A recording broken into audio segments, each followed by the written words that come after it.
রাতের আধারে স্ত্রীকে গলা কেটে হত্যা করার অভিযোগে ৪৮ ঘণ্টার ভেতরে অভিযুক্ত স্বামীকে গোপন খবরের ভিত্তিতে গ্রেপ্তার করতে সক্ষম হল ইরানী থানার পুলিশ। উল্লেখ থাকে যে গত শনিবার গভীর রাতে কৈলাসহর লাঠিয়াপুরা ৪ নং ওয়ার্ড এলাকার বাসিন্দা তৌর আলী তার স্ত্রী নিসফা বেগমকে দা দিয়ে কুপিয়ে হত্যা করে এবং সে ঘটনাস্থল থেকে পালিয়ে যায়। অভিযোগ, প্রায় সময় তৌর আলী তার স্ত্রী নিসফা বেগমকে মারধর করত বাপের বাড়ি থেকে টাকা এনে দেওয়ার জন্য। বর্তমানে তাদের ৩টি সন্তান বর্তমান। অভিযোগ, শনিবার গভীর রাতে স্বামী তৌর আলী তার স্ত্রীকে বাপের বাড়ি থেকে টাকা এনে দেওয়ার জন্য বলে এতে রাজি না হলে একটি দা দিয়ে মাথা ও গলার মধ্যে পরপর 5টি কূপ বসায়, যার ফলে ঘটনাস্থলে প্রাণ হারায় স্ত্রী নিসফা বেগম এবং স্বামী তৌর আলী ঘটনাস্থল থেকে পালিয়ে যায়। রবিবার সকালবেলা ঘটনাটি জানাজানি হতেই তীব্র চাঞ্চল্য ছড়িয়ে পড়ে গোটা এলাকায়। ঘটনাস্থলে ছুটে যায় কৈলাসহর মহকুমা পুলিশ আধিকারিক জয়ন্ত কর্মকারের নেতৃত্বে ইরানী থানার বিশাল পুলিশ ও টিএসআর বাহিনী। রবিবার দিনভর অভিযুক্ত স্বামীর খুঁজে তল্লাশি চালায় ইরানী থানার পুলিশ, কিন্তু তার কোনো সন্ধান পাওয়া যায়নি। অবশেষে সোমবার রাত্রিবেলা গোপন খবরের ভিত্তিতে লাঠিয়াপুরা এলাকায় একটি জলাশয় থেকে গ্রেফতার করে ইরানী থানায় পুলিশ তাকে নিয়ে আসে। এদিনের এই অভিযানে নেতৃত্ব দেন ঊনকোটি জেলার অতিরিক্ত police super V Darlong, Kailashahar মহকুমা পুলিশ আধিকারিক জয়ন্ত কর্মকার, ইরানী থানার ওসি যতীন্দ্র দাস, ইরানী থানার সেকেন্ড ওসি তরণী জামাতিয়ার নেতৃত্বে বিশাল পুলিশ, টিএসআর ও এসপিও জওয়ানরা এদিনের এই অভিযানে নেতৃত্ব দেয়। বর্তমানে অভিযুক্ত স্বামী তৌর আলী ইরানী থানার হেফাজতে রয়েছে। তাকে জোর জিজ্ঞাসাবাদ চালাচ্ছে ইরানী থানার পুলিশ। কৈলাসহর থেকে শুভঙ্কর দাসের রিপোর্ট, সবুজ শক্তি। গতকাল সকাল অনুমান 8টার দিকে আমার কাছে একটা খবর আসে,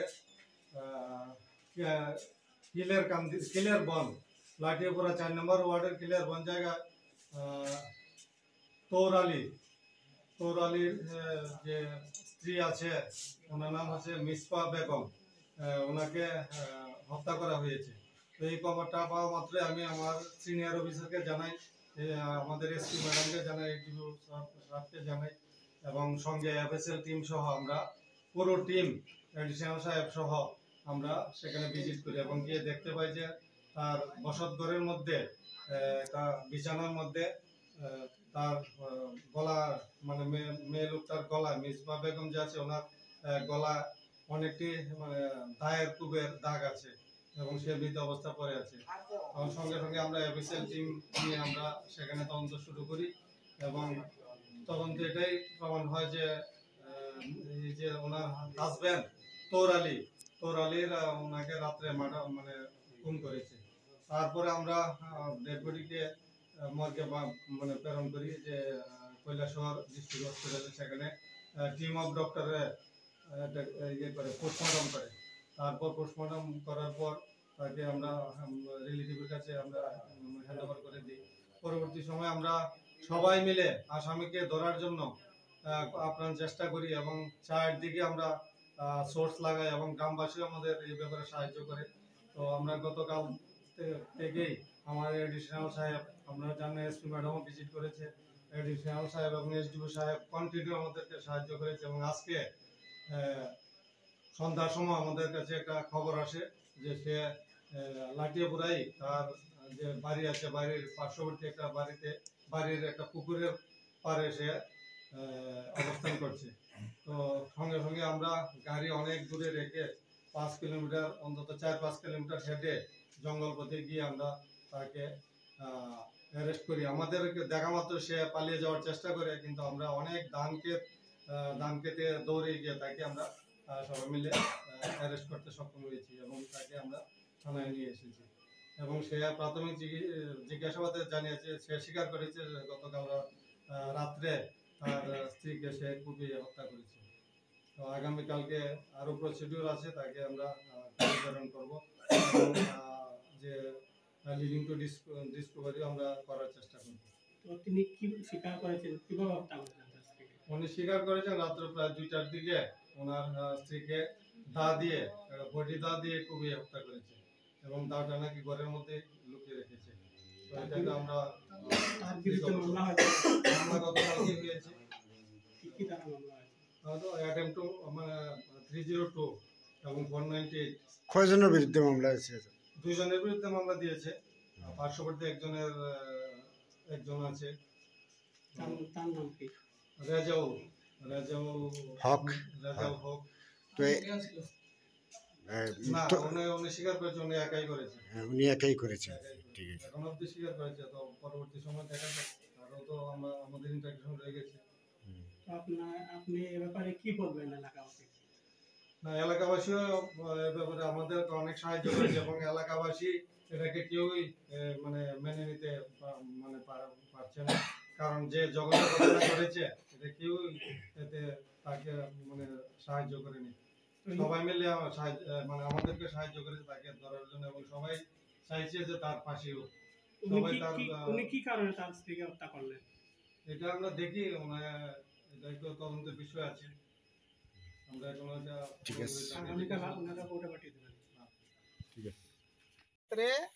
হ্যাঁ, ওই আমার বইনে ফোন করছে, বইনে ফোন করে কইতেছে ভাই আমারে তুই এ গিয়া হ্যাঁ ওই আমার ওই তাইনে জামাইয়ে তার সঙ্গে ঝগড়াঝাটি হরতাছে। তো 2-3বার ফোন করছে, ফোন করার পরে ওই আমি কইতেছি ঠিক আছে কালকে সকালে তোমার আমরা নিমু সবাই মিলে তোমার না ডাক্তার দেখাইমু। তো কইতেছে ভাই তুই আমারে টাকা একটু দিস, আর শুধু খালি ঝগড়াঝাটি হরতাছে আর শুধু হরতাছে। আর আমি অসুস্থ, আমার তার অপারেশন হয়েছে এপ্রিল মাসের 17 তারিখ। তারপরে আমরা কইতেছি যে আমি পুরো 40,000 টাকা দিয়ে আমি ইয়ে করিয়ে তারে সুস্থ করিয়ে আনছি। আনার পরে তাইনে বাড়িতে ওই গত শুক্রবারের আগের শুক্রবারে তাইনে তার বাড়িতে গেছে। এই গত শুক্রবার আগের শুক্রবারে তাইনে এখানে আইছে। তারপরে এই মঙ্গলবারে তাইনে ওই গত মঙ্গলবারে তাইনে বাড়িতে গেছে। যাওয়ার পরে এইরকম তার বারবার শুধু ঝগড়াঝাটি হতেছে।